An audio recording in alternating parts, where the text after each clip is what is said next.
Hola, ¿cómo están ustedes? Bienvenidos a una nueva edición de Hola Salud Tucumán. Hoy, 4 temas en 4 especialidades totalmente distintas para que usted tenga información muy interesante y muy fresca sobre medicina. Hola Salud Tucumán es la forma fácil de entender la medicina. Comenzamos.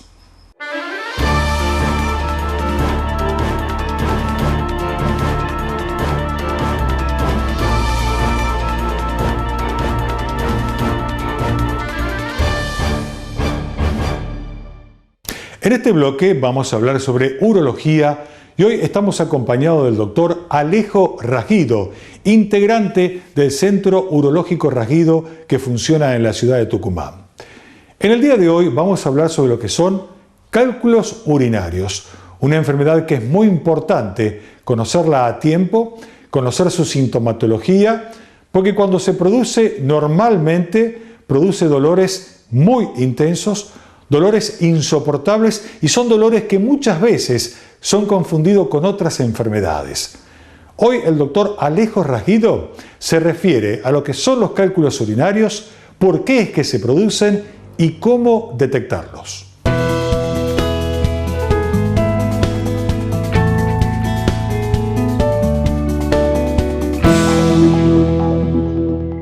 Las litiasis urinarias son acúmulos de cristales que se producen por filtración en exceso de algún componente a través del riñón y que decantan en la vía urinaria y se compactan.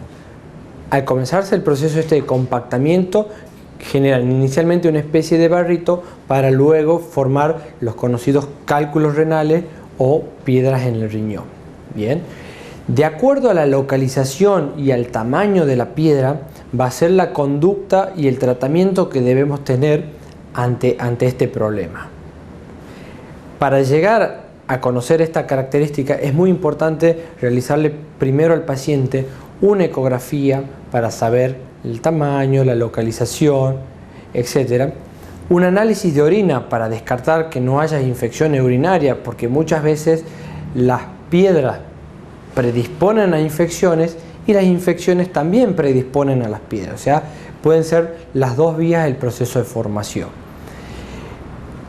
Cuando tenemos el diagnóstico, es esencial y muchas veces realizar una tomografía cuando la piedra se encuentra ya descendiendo en el conducto, porque la ecografía solo muestra el riñón y la vejiga. La tomografía ya nos determinaría la localización exacta en el caso que se encuentre en el conducto. Una vez que se descarta una infección urinaria, pasamos, de acuerdo a lo que nos informa la ecografía, a un estudio de mayor complejidad, que es la tomografía.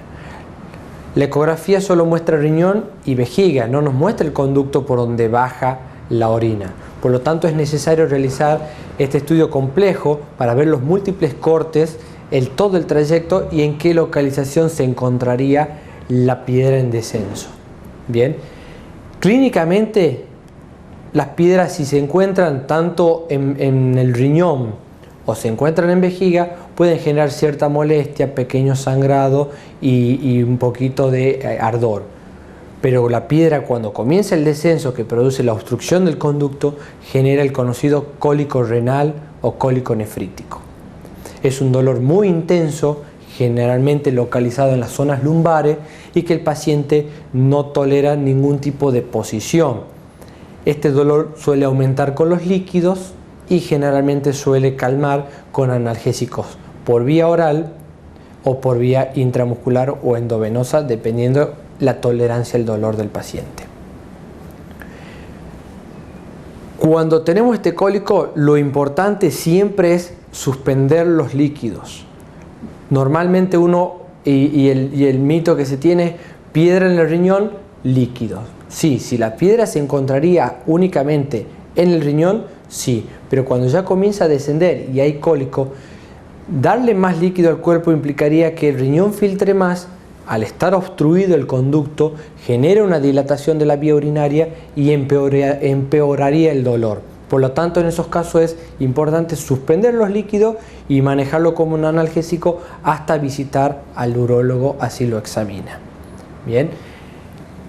Con la tomografía, como les decía, determinamos el tamaño, la localización y en base a eso ya definir el tratamiento. Actualmente, como tratamiento para las litiasis, para las piedras, hay un tratamiento que es el tratamiento expulsivo. Generalmente cuando la piedra se encuentra desde el uréter medio, o sea, de la parte media del conducto hacia abajo, existe un 95% de probabilidades que lo elimine con una medicación que usamos para la próstata para relajar el músculo, que es la tamsulosina. Esa medicación lo que hace es relajar las paredes del conducto y hacer que la piedra vaya lentamente descendiendo. Obviamente con un tratamiento analgésico y evitando los líquidos. No significa que tomar mucho líquido va a ayudar a aumentar la presión y expulsar la piedra. Eso no es real y de hecho le genera al paciente mayor dolor durante el transcurso que puede expulsarlo en su casa, ambulatorio y con todas las comodidades que eso implica. Cuando son piedras más complejas, o sea, o más grande o más alta, ya es necesario recurrir a un tratamiento endoscópico, la llamada endourología. Generalmente esta endourología la realizamos tanto en hombres como en mujeres, porque la litiasis es un problema de ambos sexos.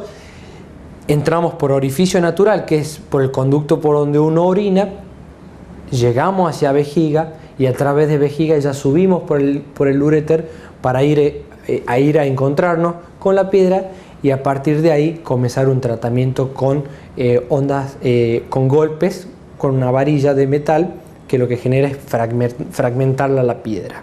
Bien, una vez que la fragmentamos ya es más sencillo descenderla y se va bajando fragmentos por fragmento. Esa es la conocida litotricia endoureteral. Cuando las piedras se encuentran en el riñón, hay diferentes tipos de tratamiento. Bien, cuando son piedras pequeñas, menor a 4 milímetros, lo aconsejable siempre es un tratamiento expulsivo y ahí sí es necesario tomar mucho líquido para favorecer el flujo a nivel renal. Cuando estas piedras son mayores, actualmente disponemos del nuevo equipo de la litotricia extracorpórea por ondas de choque.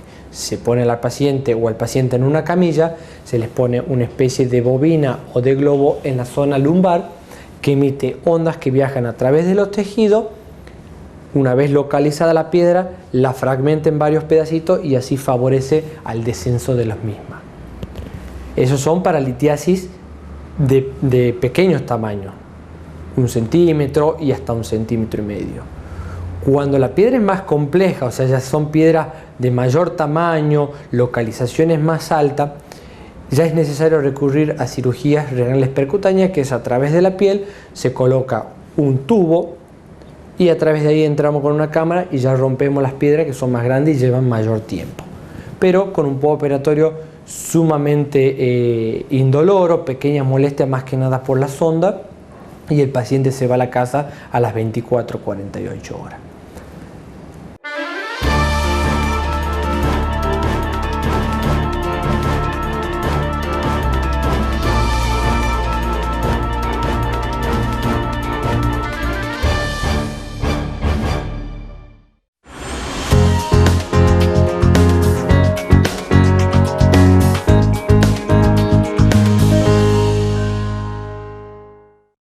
En este bloque vamos a hablar sobre lo que es cirugía general.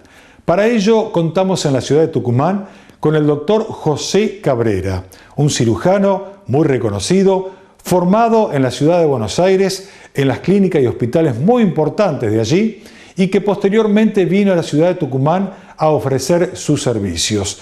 En este caso vamos a hablar de lo que es la cirugía laparoscópica. Más de una vez usted tiene que haber escuchado hablar de lo que es la cirugía laparoscópica, pero aún no tiene en claro de qué se trata. Y quiero contarles a ustedes que la cirugía laparoscópica es una técnica quirúrgica muy moderna que ha llegado para revolucionar el mundo de lo que son las cirugías en general. A través de la laparoscopía se pueden operar infinidades de distintos órganos, de distintas patologías y problemas.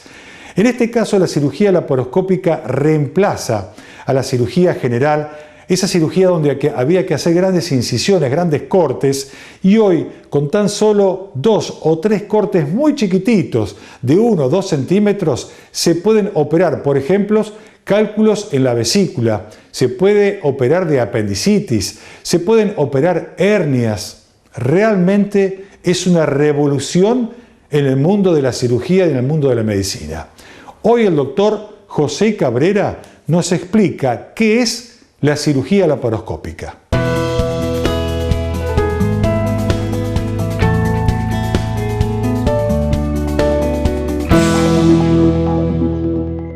Creo que lo más importante de aclarar es que los tratamientos quirúrgicos implican medios invasivos para resolver diferentes problemas de salud.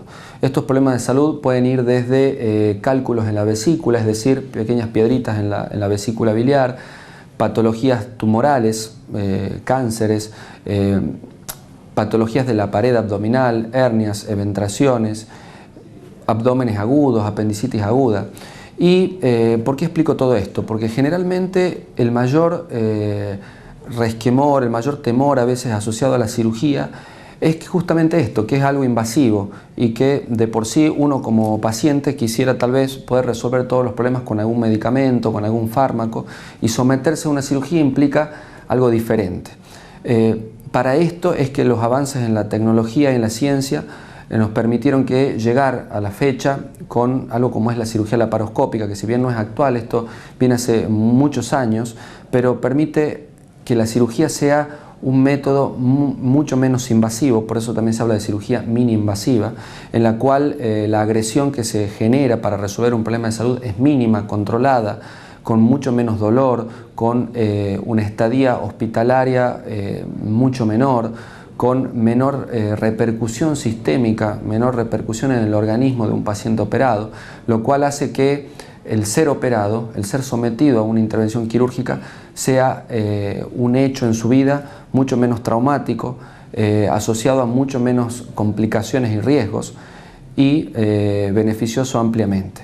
Básicamente en la cirugía convencional, tradicional, se hacían grandes cortes, grandes incisiones, donde estos tejidos que se lastimaban debían ser reparados, suturados, cosidos, para que después se reparen y cicatricen. En la cirugía laparoscópica se hacen pequeñas incisiones, pequeños cortes, pequeños orificios a través de los cuales se introducen instrumentos muy pequeños que permiten, a través de una cámara de video que se introduce por uno de ellos, poder observar el abdomen en forma muy amplia, magnificada, a gran aumento. Por lo tanto, eso brinda seguridad. Bien, y las maniobras, los gestos que uno hace quirúrgicamente son mucho más suaves, más delicados, permiten identificar mejor las estructuras anatómicas, ver qué se va a cortar, qué no, poder tener un mayor conocimiento de la anatomía de ese paciente y, en definitiva, los cambios bioquímicos de los tejidos hormonales son mucho menores y generan esto un beneficio muy importante en la recuperación posoperatoria. Es importante que cuando uno se va a someter a una cirugía siempre se piensa en lo que uno tiene que postergar cuestiones sociales, familiares, laborales. La cirugía laparoscópica también tiene que ver con esto. Y lo tiene que ver, ¿por qué? Porque un paciente operado puede a las 2 horas que se operó estar caminando, puede muchas veces el mismo día que se operó irse a su casa, 8 horas después del procedimiento, es lo que hoy se habla de cirugía ambulatoria. Puede volver a trabajar prontamente. Un paciente con una cirugía de este tipo puede estar a los 14 días de estar en un gimnasio realizando actividad física. Puede evitar de suspender cuestiones laborales, sociales, familiares. Hay menores costos sanatoriales, hay menor estadía hospitalaria, menor necesidad de personal que controle a estos pacientes. O sea, desde todos los puntos de vista, desde todos los actores que intervienen en un procedimiento de este tipo, el paciente, el médico, el anestesiólogo, el personal de quirófano, los enfermeros, todos se ven beneficiados con este tipo de tratamientos, bien, que en definitiva le dan un beneficio muy importante al paciente.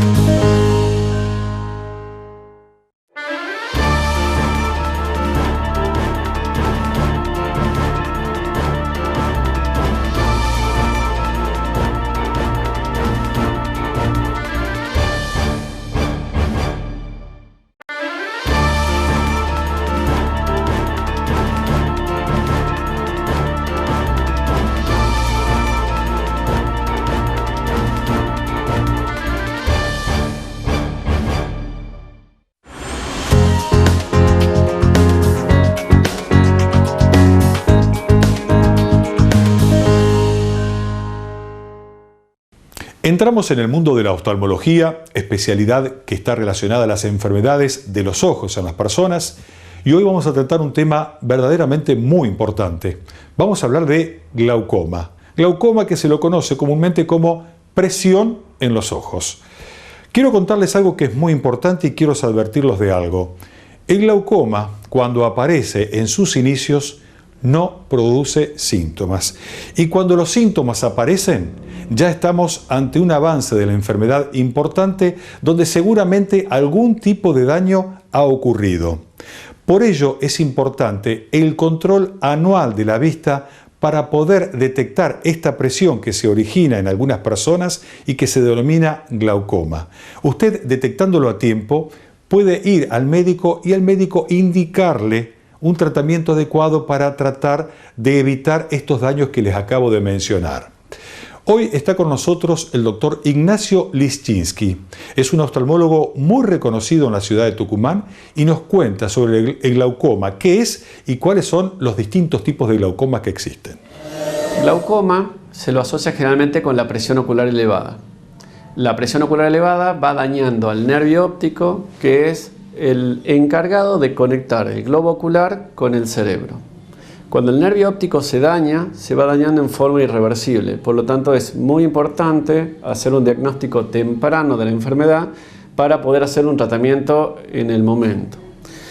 El glaucoma se le llama normalmente el ladrón silencioso de la visión. Se le llama de esta forma porque justamente no da síntomas. La persona no tiene noción si tiene la enfermedad o no la tiene, salvo que le tome la presión ocular el oftalmólogo cuando va a examinarse. Por lo tanto, es importante el examen preventivo para hacer el diagnóstico temprano. Cuando uno logra evaluar al paciente y diagnostica de que tiene la presión ocular elevada o que tiene un daño en el nervio óptico, va a empezar a hacer una serie de estudios para tratar de estadificar a ese paciente. ¿Qué significa estadificar? Vamos a tratar de ver qué grado de lesión tiene, cuánto daño tiene ese ojo, para que en base al daño vamos a indicar el tratamiento adecuado. Para saber cuánto daño tiene esa visión, cuánto daño tiene ese ojo, nosotros vamos a hacer una serie de estudios. Tenemos estudios que los podemos dividir en estudios funcionales y en estudios anatómicos. ¿Qué significa esto? Funcionales significa la función, significa cómo ve usted cuando está en cualquier medio, digamos, cuando está caminando por la calle. ¿Sí? Puede ver el centro y puede ver también la parte periférica, que es la parte que está rodeándolo a usted. ¿Sí? Por ejemplo, yo puedo estar caminando, ver a una persona, pero también puedo ver el árbol que está a la par, otra persona que va caminando por la par, un auto, un coche que corre por la calle. Por lo tanto, todo eso compone todo lo que es visión, la visión central y la visión periférica. En el glaucoma, lo primero que se daña es la visión periférica, hasta que el paciente puede llegar a tener una visión que se llama tubular, que es ver solamente el centro, y esa persona tiene una lesión muy avanzada ya en su nervio óptico por la lesión que produjo su enfermedad de glaucoma. Por lo tanto, esa persona tiene mucha dificultad para movilizarse porque puede no ver cosas pequeñas o sillas o taburetes o inclusive escalones y puede hasta tropezarse. Por lo tanto, desde una visión totalmente normal, en donde uno tiene un campo de visión normal de todo su alrededor, la enfermedad va disminuyendo a medida que va progresando hasta que queda una pequeña visión tubular. Y la enfermedad, cuando llega a su final, puede llegar inclusive a la desaparición total de la visión, a la ceguera. Por lo tanto, cuando uno al glaucoma, la enfermedad, la diagnostica tempranamente, puede detener esta evolución natural de la enfermedad y el paciente mantener su visión. Por lo tanto, el glaucoma es una enfermedad que tratada a tiempo y diagnosticada a tiempo tiene una excelente evolución. Ahora, ¿qué estudio vamos a hacer? Como le venía recordando, tenemos estudios funcionales de cómo ve el paciente. A mí me interesa saber cómo está su visión y cómo impacta la enfermedad en su visión. Entonces, la calidad de vida del paciente, de cómo va a desarrollar su vida natural y normal de todos los días, depende de cómo se pueda mover él en su vida diaria de relación. Y esto está directamente influenciado por cómo tenga su campo visual. Por lo tanto, un estudio va a ser el evaluar cómo está la función visual del paciente, cómo está la función del campo visual del paciente, que se lo hará con un aparato en donde el paciente tendrá un pulsador y va a estar apretando el pulsador a medida que el equipo va señalando una serie de luces en una cúpula, y de esa forma podemos saber cuál es la función del paciente y si hay zonas que no está viendo. Otros estudios son los estudios anatómicos. Estudios anatómicos me van a medir lo que son las estructuras, lo que son la retina. En otras palabras, me va a medir la cantidad de cablecitos o la cantidad de fibras nerviosas que son las que tiene la retina sana. A medida que la enfermedad de glaucoma avanza, estos cablecitos o estas fibras nerviosas van a ir disminuyendo. Entonces, el espesor del tejido va a ir cada vez haciéndose más pequeño. Hoy tenemos equipos en donde pueden hacer justamente esa medición, de saber si el ojo que estamos examinando tiene la cantidad de espesores normales de tejido en cada uno de los sectores que nos interesa evaluar. Si están normales, vamos a poder ya en ese mismo momento explicarle al paciente que está en un estadio de enfermedad muy temprana. Si están más dañados o muy dañados, vamos a poder decir y estadificar y decir en qué momento de la enfermedad nos encontramos para ser más agresivos con el tratamiento o ser con un tratamiento más relajado.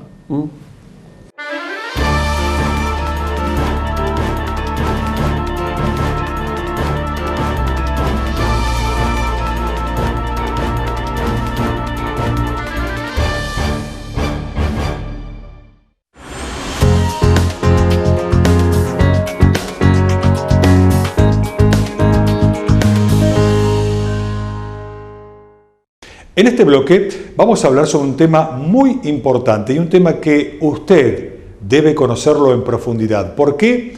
Porque vamos a hablar de una enfermedad que puede ser evitable, puede ser tratada a tiempo en forma conveniente y puede ser totalmente curada.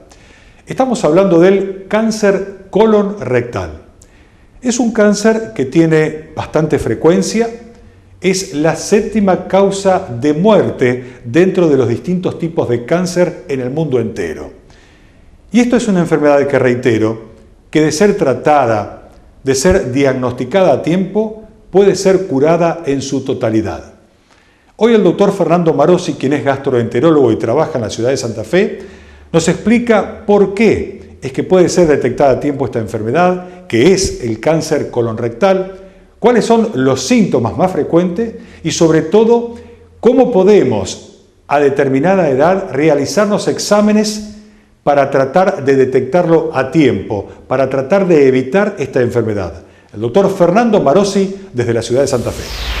Esta es una enfermedad extremadamente frecuente.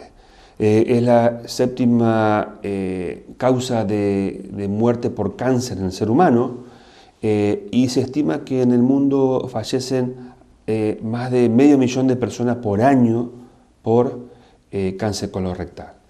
Es una enfermedad que fundamentalmente predomina a medida que pasan los años, o sea, predomina en las personas mayores de 60 años y los factores de riesgo para contraer el cáncer colorectal es justamente la edad, por arriba de 60 años, pero fundamentalmente los antecedentes familiares. Si uno tiene la desgracia de tener en la familia un antecedente cercano de un familiar con cáncer de colon, tiene que prestar mucha atención a este cuadro, porque el cáncer de colon, sin ser una enfermedad completamente hereditaria, hay una predisposición genética a esta enfermedad, y si uno tiene un pariente con cáncer de colon que tuvo la desgracia de tener esta enfermedad muy joven, entonces los mismos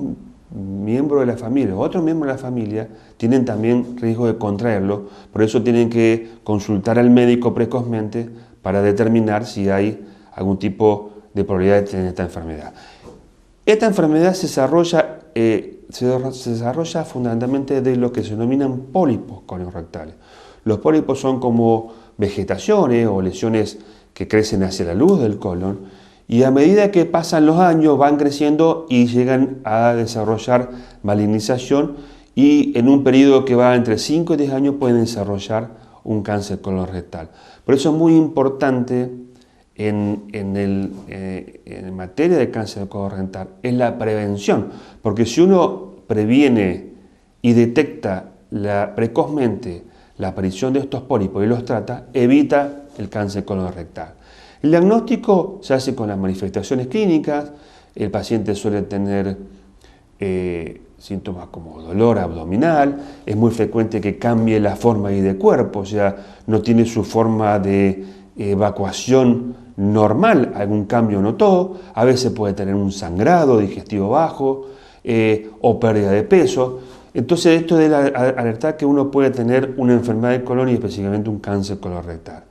Y eso debe motivar al médico a hacer estudios complementarios, fundamentalmente la videocolonoscopía es altamente efectiva para el diagnóstico y no solamente permite hacer el diagnóstico específico, sino que permite la toma de muestra para el análisis histológico y de confirmación.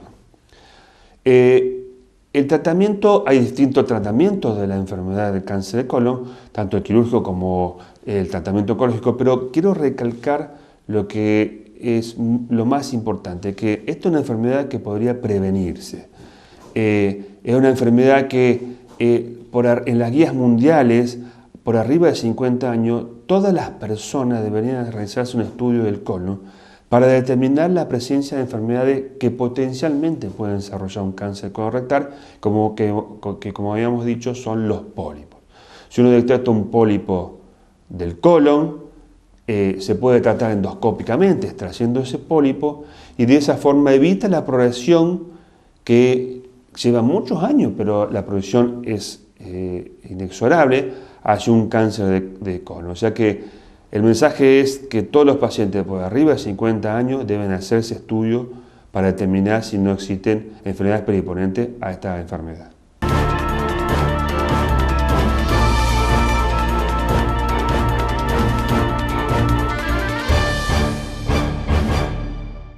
Hasta aquí hemos llegado en una nueva entrega de Hola Salud Tucumán. Espero que el programa de hoy haya sido de su agrado, haya sido de su interés y por sobre todas las cosas de su utilidad, que haya sido verdaderamente útil.